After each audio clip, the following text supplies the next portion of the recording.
బేరాలంటూ పుర కమిషనర్ల కోసం మంత్రులు ఎమ్మెల్యేల పైరవీలు 70 మందికి పైగా కమిషనర్లకు 1-2 రోజుల్లో స్థానచలనం అక్కడ ట్రాన్స్ఫర్లు అవుతున్నాయి అన్నటువంటి వార్త ముందు వచ్చింది కాబట్టి వాళ్ళకి అమ్మేసుకుంటున్నారు లేకపోతే లంచాలు తీసుకుంటున్నారు అన్నటువంటి కోణాన్ని లింక్ చేసి ప్రతి వార్తలో కూడా ఒక విషయాన్ని నింపేటటువంటి కార్యక్రమంలో భాగంగా నడుస్తూనే ఉంది. లేకపోతే శంషాబాద్ నుంచి ఫ్రాంక్ఫర్ట్కి నేరుగా విమాన సర్వీసులు, శంషాబాద్ నుంచి జర్మనీలోని ఫ్రాంక్ఫర్ట్కి నేరుగా లుఫ్తాన్సా ఎయిర్లైన్స్ విమాన సర్వీసులు రాకపోకలు ప్రారంభమై బుధవారం విమానాశ్రయ సీఈఓ ప్రదీప్ పణికర్ జ్యోతి వెలిగించి ఫ్రాంక్ఫర్ట్కు బయలుదేరిన విమాన ప్రయాణికులకు బోర్డింగ్ పాసులను అందజేసి మాట్లాడారు. ప్రతి సోమ, మంగళ, బుధ, గురు, శనివారం 5 రోజులు లుఫ్తాన్సా ఎయిర్లైన్స్ విమాన సర్వీసులు రాకపోకలు సాగిస్తే శంషాబాద్ నుంచి విమానం తెల్లవారుజామున 1:55 గంటలకు బయలుదేరి ఉదయం 7:05కి జర్మనీ కాలమానం గంటలకు ఫ్రాంక్ఫర్ట్ చేరుకుంటుంది.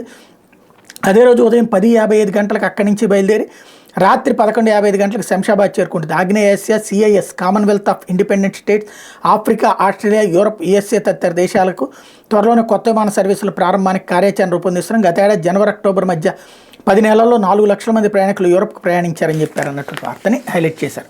లేకపోతే రేపటి నుంచి